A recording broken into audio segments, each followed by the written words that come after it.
Hello students, इस video में हम करने वाले हैं एक्सरसाइज 6.2 का क्वेश्चन नंबर 6। सिर्फ मैं यहाँ पर इस वीडियो में सिर्फ क्वेश्चन 6 कर रही हूँ। अगर आप देखना चाहें पूरी एक्सरसाइज तो पूरी एक्सरसाइज 6.2 मैंने एक साथ एक वीडियो में की हुई है। आप अगर एक्सरसाइज 6.2 शिल्पा चौधरी डालेंगे तो आपको मिल जाएगा। तो यहाँ पर सिर्फ क्वेश्चन 6 करते हैं। क्वेश्चन 6 में आपको दिया हुआ है दो मिरर्स हैं PQ and RS। Two mirrors are parallel to each other. ये गिवन है, फिगर गिवन है। AB is incident ray for mirror PQ mirror के लिए AB इंसिडेंट रे है। लाइट रे ऐसे जा रही है, ठीक है, इंसिडेंट हो रही है ऑन द मिरर PQ, और इसके बाद यहाँ से रिफ्लेक्ट होके वो ऐसे जा रही है, ठीक है।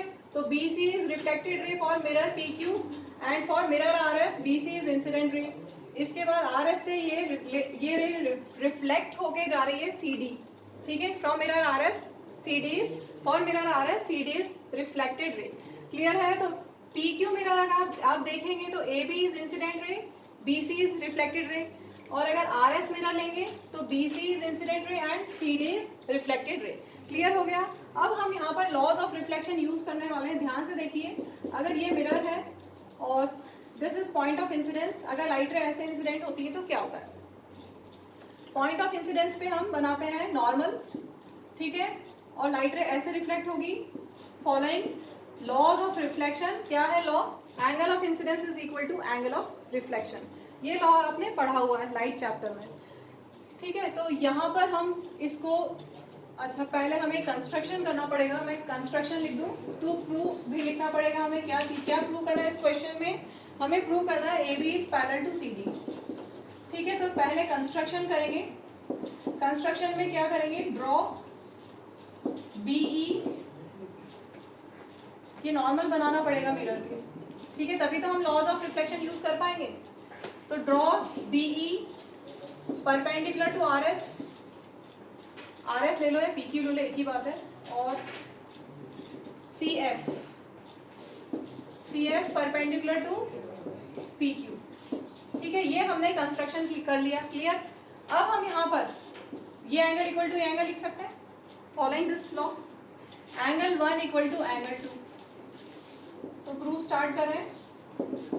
Angle 1 equal to angle 2 because angle of incidence is equal to angle of reflection for कौन सा मिरर हमने लिया है? फॉर मिरर PQ, ठीक है। सेम ऐसे ही, बिल्कुल सेम ऐसे ही हम दूसरा मिरर लेंगे, mirror RS।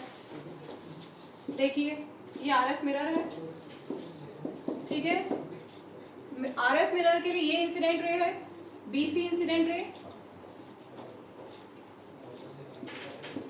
BC is incident रे, और रिफ्लेक्ट होके ऐसे जा रही है CD।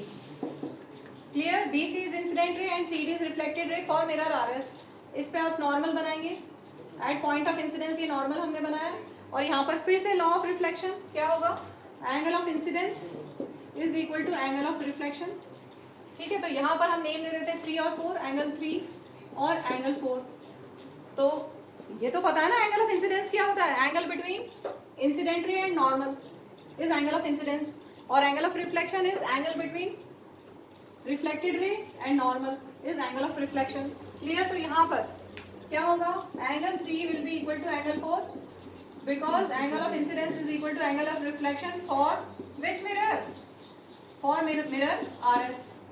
क्लियर? तो ये हमारे पास दो इक्वेशंस तैयार हो गई, इक्वेशन 1 और इक्वेशन 2। इसके बाद देखिए ध्यान से क्या होने वाला है। हमारा एम है यहाँ पर प्रूव करना कि AB is parallel to CD। तो AB और CD को हम पैरेलल कैसे कर सकते हैं? दो लाइंस पैरेलल कब हो सकती है? ये दो लाइंस है, ये दोनों, और इसमें ट्रांसवर्सल हम ऐसा ले लें थोड़ा, ये AB है और दिस इज CD, और ये ट्रांसवर्सल है। ये दोनों लाइंस पैरेलल कब हो सकती है? या फिर आप करस्पॉन्डिंग एंगल्स इक्वल करो तो ये पैरेलल होंगी, या आप ऑल्टरनेट इंटीरियर एंगल्स इक्वल करो तो ये पैरेलल होंगी, या आप ये प्रूव करो कि को इंटीरियर एंगल्स का सम 180 है तो भी ये पैरेलल हो जाएंगी, ठीक है। यहाँ पर ध्यान से देखो, अगर हम ये प्रूव कर दें कि this angle equal to this angle, कैसे है ये? कौन सा एंगल्स है? करस्पॉन्डिंग है, ऑल्टरनेट है, क्या है? Alternate interior angles. तो अगर ऑल्टरनेट इंटीरियर एंगल्स इक्वल हम प्रूव कर दें तो लाइंस पैरेलल हो जाएंगी, राइट। अब ये वाला एंगल क्या है? 1+2। ध्यान से देखो, ये वाला एंगल कौन सा है? 1+2, और इधर एंगल क्या है? 3+4। तो अगर हम प्रूव कर दें angle 1 plus angle 2 equal to angle 3 plus angle 4, तो हमारी लाइंस पैरेलल हो जाएंगी, क्योंकि ऑल्टरनेट इंटीरियर एंगल्स इक्वल अगर होंगे तो लाइंस विल बी पैरेलल। तो अब इस पे हम फोकस करते हैं कि इनको हम कैसे करें, this plus this equal to this plus this. तो यहाँ पर हमने जो कंस्ट्रक्शन किया है उसको यूज करते हैं। अब एक और थ्योरम हम यूज करेंगे। अगर आपके पास दो पैरेलल लाइंस हैं, दो पैरेलल लाइंस के बीच में अगर आपने परपेंडिकुलर्स ड्रॉ किए हैं, ये हमने परपेंडिकुलर बनाया ना यहाँ पर BE और RS, BE is perpendicular to RS, same ऐसे ही CF is perpendicular to PQ। तो अगर आपने दो पैरेलल लाइंस के बीच में परपेंडिकुलर्स बनाए हैं तो वो परपेंडिकुलर्स भी पैरेलल होंगे। क्या थ्योरम होता है? Perpendiculars, we know that perpendiculars between parallel lines are parallel। Clear?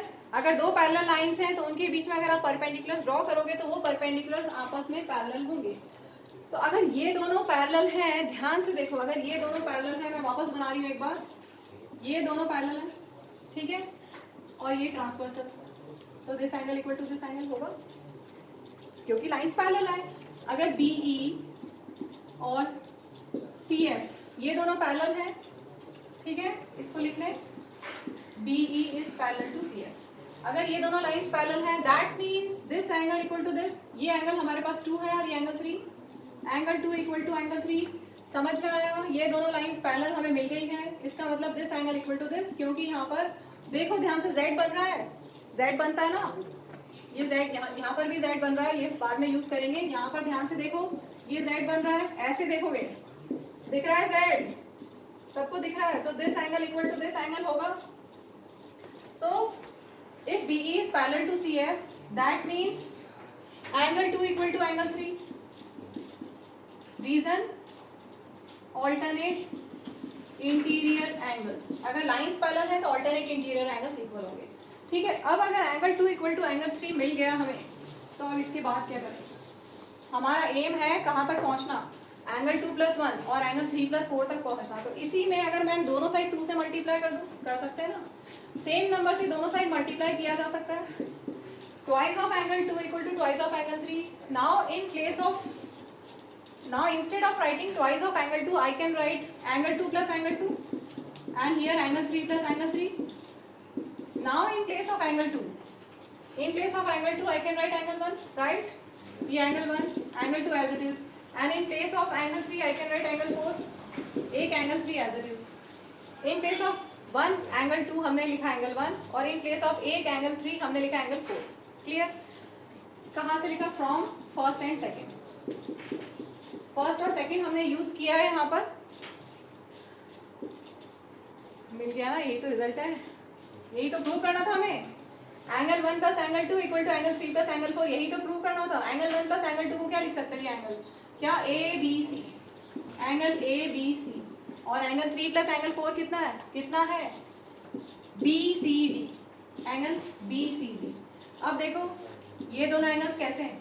Alternate, दो लाइंस हैं, ठीक है, ये दोनों लाइंस के बीच में ये ट्रांसवर्सल, तो ये कैसे एंगल्स हुए? Alternate interior angles.